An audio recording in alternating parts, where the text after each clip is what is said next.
The 11 Cents of Old Money, and Why You Can Smell That You Don't Have It.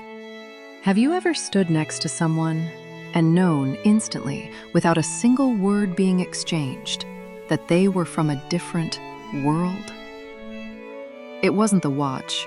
It wasn't the coat.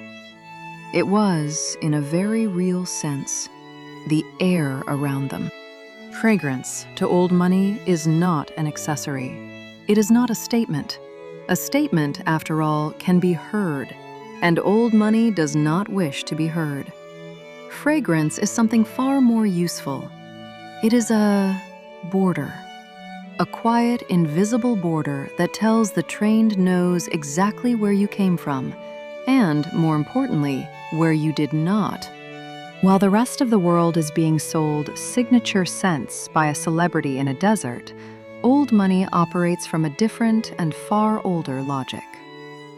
Today I am opening a cabinet, a literal cabinet, mahogany, slightly warped by a century of radiator heat, and walking you through the 11 scents the quietly powerful actually wear.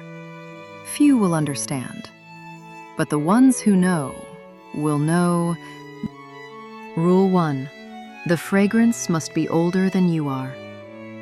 Old money does not discover scents, it inherits them. The bottle on the dresser is not a recent purchase, it is a continuation. It was worn by a father and a grandfather, and the fact that it has been reformulated 4 times since 1934 is not discussed, because to discuss it would be to admit that anything changes. The correct fragrance is one you did not choose. It was simply the one that was already there. Rule 2.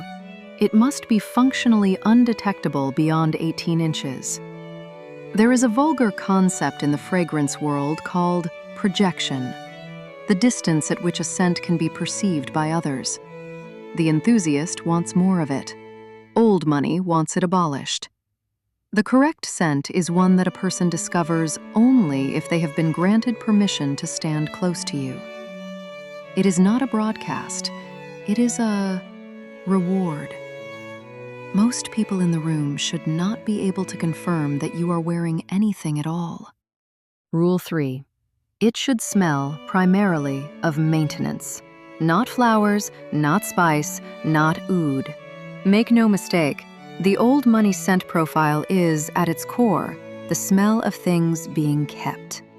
Cedar that lines a closet that has lined a closet.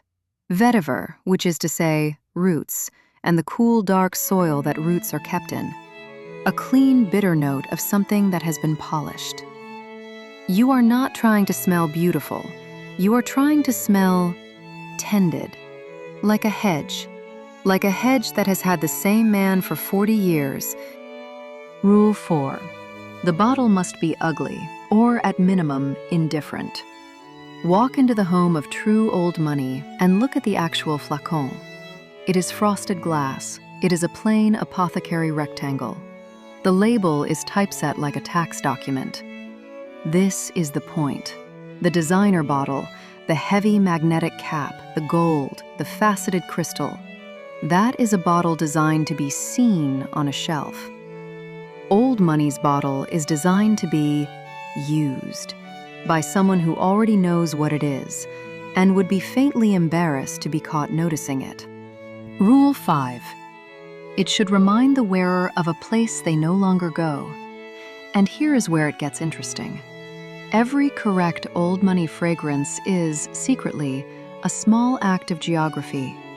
It is a specific stretch of cold Atlantic coastline. It is the inside of a sailing club that has not updated its carpet. It is a particular grandmother's particular hallway. The scent is not chosen for how it smells now. It is chosen for the room it reopens. A room that, in most cases, has been sold. Rule 6. One must never be complimented on it. A compliment to old money is a small catastrophe. A compliment means the scent was loud enough to be noticed, deliberate enough to be remarked upon. It means, in effect, that the border failed. The correct response to "you smell wonderful" is not "thank you." It is a faint, genuine confusion, a slight pause as if the wearer cannot quite recall having applied anything at all. And the truly disciplined among them aren't pretending. Rule 7. It must survive being worn to do something physical. The old money fragrance is not deployed for an evening. It is deployed for a life. It is worn to garden in. It is worn on a boat. It is worn while being rained on at a child's outdoor sporting event. A scent that only performs in a climate-controlled stairwell is, by this logic, a costume. The correct scent has been sweated in and salted and is, on some level, slightly ruined. And it is loved more for that. Rule 8. The collection must be small, and most of it must be empty. This is the part nobody tells you. Open the cabinet. There are perhaps 6 bottles. 4 of them are nearly gone, a centimeter of liquid, a crust around the atomizer, a scent that has gently turned over 20 years into something the original perfumer would not legally recognize. These are not kept out of thrift. They are kept because the bottle is now a record. The enthusiast owns 200 fragrances and has finished none of them. Old money owns 6 and has buried most of them alive in their own cabinet. Rule 9. It must not be the good one. And yet, this is the rule that breaks people. Old money is fully aware that somewhere out there exists a more beautiful, more interesting, more technically accomplished fragrance. They have smelled it. They simply will not wear it because the more beautiful scent invites a conversation, and the conversation is the thing being avoided. The correct fragrance is, deliberately, the second best one. It is good enough to be correct and dull enough to be safe. Rule 10. It must be wearable to a funeral without anyone learning anything about you. This is, quietly, the final exam. The old money scent must be able to enter a room of grieving people in a heightened, sensitive, observant state, and pass through it completely unrecorded. It must comfort the wearer and inform no one. It is a fragrance that can attend the most significant day of a family's life and leave no fingerprint. Rule 11. The one the fragrance guru can never tell you because his entire channel depends on you not knowing it. At a certain point, the scent stops being something the old money man wears and becomes something he can no longer smell. He has worn it so long, so consistently, in so many rooms, that his own nose has gone permanently blind to it. He cannot perceive it. He has no idea what he smells like. He has built, over a lifetime, a perfect, disciplined, invisible border, a scent chosen to reveal nothing.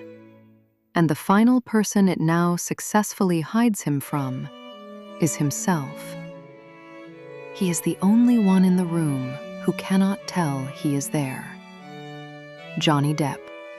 In conclusion, the old money fragrance is not about smelling expensive. It is, in the end, a small daily exercise in disappearing correctly. Every rule we have covered points the same direction, away from projection, away from compliment, away from the bottle on the shelf, away from being noticed.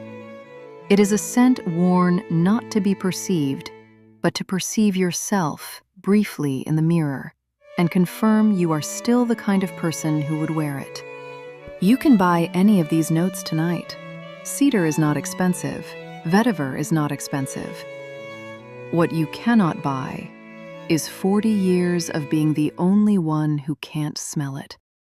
If a rule got to you, drop the number in the comments. Although, and the old money man would want you to know this, he would never read them. He would simply find it interesting that you felt the need to write. Hit subscribe.